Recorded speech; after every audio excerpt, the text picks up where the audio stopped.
So what percentage of men are regularly rejected by their partner when looking for sex? The answer is a frustrated 25%. You're watching The Right Stuff with Paul McKenna, Stephen Gates and Carol Thatcher. But first, calm down, Matthew, calm down. What do we make of this Aussie sex therapist, Bettina Arndt, who reckons if you girls said yes to sex more often, you'd have happier, healthier relationships? Make love, not dinner, is Bettina's mantra for the perfect romance. Music to the ears, I imagine, of the 1 in 4 British blokes who say they get rejected by their partner half the time when they're looking for a little bit more than a cuddle. But something else entirely for the 6% of you ladies who find sex as exciting as doing the ironing. Now, many women, you see, show their love for their partner by cooking for them, listening to their problems, buying them the occasional new shirt or washing their socks, whereas for men, the way to show and indeed receive love is with a bit of how's your father. This is all what Bettina's saying, by the way, OK? Making a man beg for sex is wrong, girls, because all that rejection is damaging and degrading for us blokes. Really. Instead of having no thanks or I've got a headache as your sort of default setting, ladies, as far as nookies goes, it should be yes, please. That should be your first reaction. Doing it, again, this is what Bettina is saying, not me, doing it, even when you don't fancy the idea, will not just keep him happy, but you'll probably warm up to it too. That's what our lady down under is saying.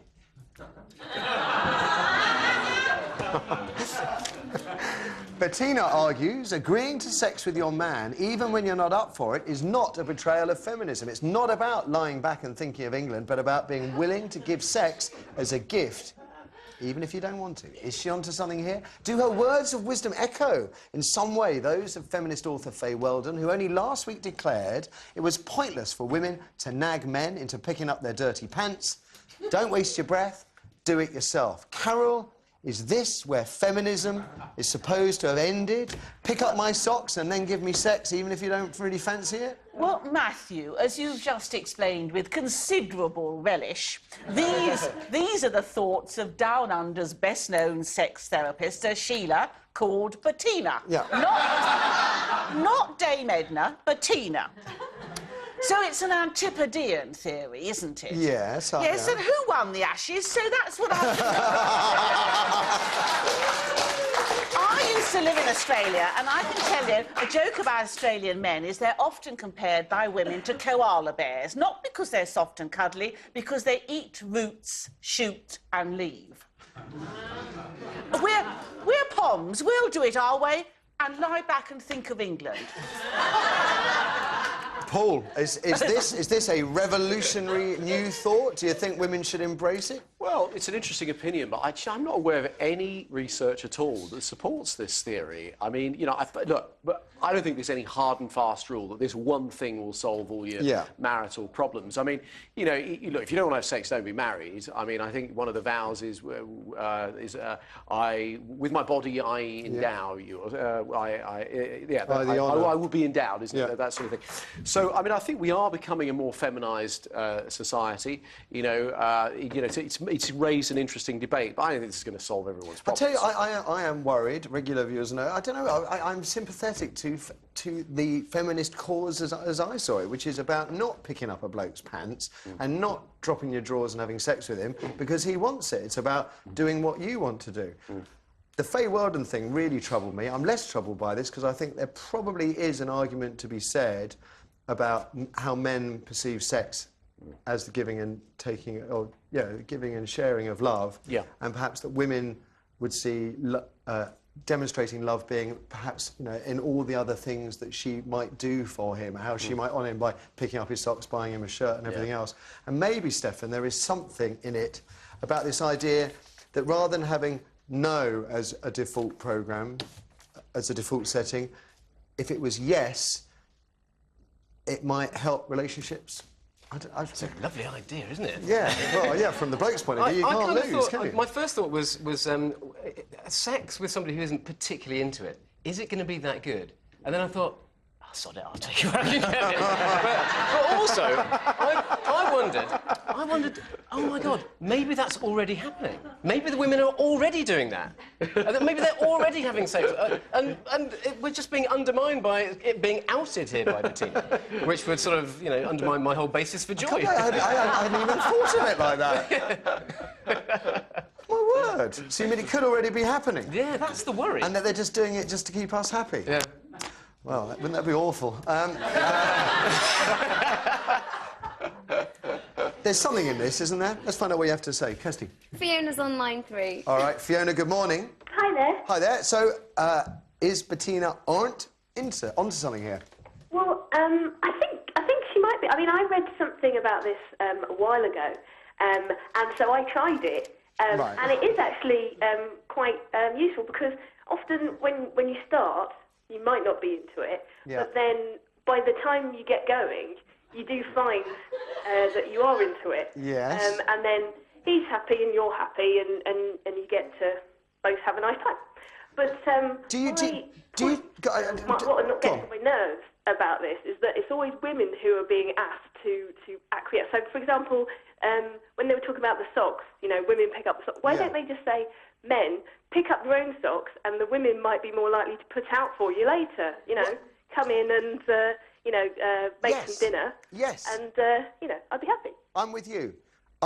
I think you're right. The Faye Weldon thing really did knock me. Can I just ask you one thing about this sort of default setting in a woman's brain? Do you think most women have it set to, no thanks, I've got a headache? I think it's not necessarily set to no thanks, but I think part of what it is the surprise element. Because you can be thinking and doing something entirely different, and then it feels like suddenly your man wants sex, and you're like, oh, hang on a second, I wasn't expecting that. There doesn't seem to be much of a, build-up. I expect it most of the time, really. No, but Fiona's saying, I guess it's nice to be wooed, and you're back down to, if you saw him picking up his pants and bringing you supper, that's going to encourage the mood along, isn't it? Yeah. Yeah. That's why I look so tired every morning. Fiona, thank you for the call. Let's have another. We have Carol on line 1. Carol, good morning. Good morning. Offended or pleased by what you're hearing from Bettina? I think it's totally right. I totally agree with her. It's one thing you can do that is inexpensive. I think you can get into it, and I think you can both enjoy it, and I think you can be closer.